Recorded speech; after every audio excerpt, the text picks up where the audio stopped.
Ndugu wa Tanzania, naitwa Kanali Bernard Masala Mlunga, kaimu mkurugenzi wa habari na uhusiano, Jeshi la Ulinzi la Wananchi wa Tanzania. Jeshi la Ulinzi la Wananchi wa Tanzania linautaarifu umma wa Watanzania kuwa linaendelea kufuatilia kwa karibu na kutathmini hali ya ulinzi na usalama nchini katika kipindi hiki cha kuelekea uchaguzi mkuu unaotarajia kufanyika tarehe 28 na tarehe 29 mwezi Oktoba mwaka 2025 kama ilivyotangazwa na Tume Huru ya Uchaguzi nchini na Tume ya Uchaguzi Zanzibar. Kwa ujumla, Jeshi la Ulinzi la Wananchi wa Tanzania linaridhishwa na hali ya usalama iliyopo nchini katika kipindi hiki ambacho vyama vya siasa vinaendesha kampeni zao kwa kuzingatia matakwa ya kisheria, kuheshimiana na kuvumiliana kunakooneshwa kupitia kwa wagombea wao wa ngazi za urais, ubunge na udiwani. Jeshi la Ulinzi la Wananchi wa Tanzania linaviomba vyama vya siasa kuendeleza hali ya amani na utulivu wakati wote wa kampeni, kupiga kura na baada ya kupiga kura. Katika hatua nyingine, Jeshi la Ulinzi la Wananchi wa Tanzania linalipongeza Jeshi la Polisi na vyombo vingine vya usalama kwa jinsi vinavyoendelea kusimamia hali ya usalama katika kipindi hiki cha kuelekea uchaguzi mkuu.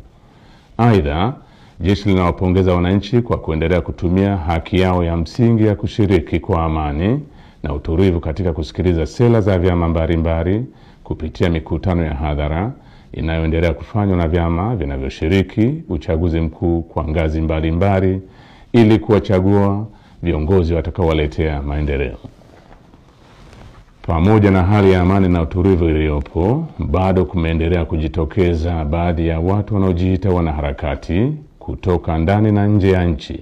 kutumia mitandao ya kijamii kupotosha umma kwa kuweka maudhui yenye kuleta uchochezi kwa kulihusisha Jeshi la Ulinzi la Wananchi wa Tanzania na siasa ili kutimiza azma yao ya uvunjifu wa amani. Jeshi la Ulinzi la Wananchi wa Tanzania linaomba umma wa Tanzania kupuuza machapisho au taarifa ambazo zimekuwa zikionekana kwenye mitandao ya kijamii. Wananchi wanakumbushwa kuwa taarifa zote zinazorihusu Jeshi la Ulinzi la Wananchi wa Tanzania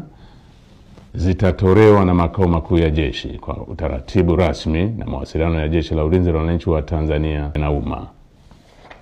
Jeshi la Ulinzi la Wananchi wa Tanzania likiwa sehemu ya vyombo vya ulinzi na usalama vyenye dhamana ya ulinzi nchini, ninapenda kuhakikishia Watanzania wote hali ya amani, usalama na utulivu katika kipindi hiki cha kuelekea uchaguzi mkuu, wakati wa uchaguzi na baada ya uchaguzi mkuu. Asanteni kwa kunisikiliza.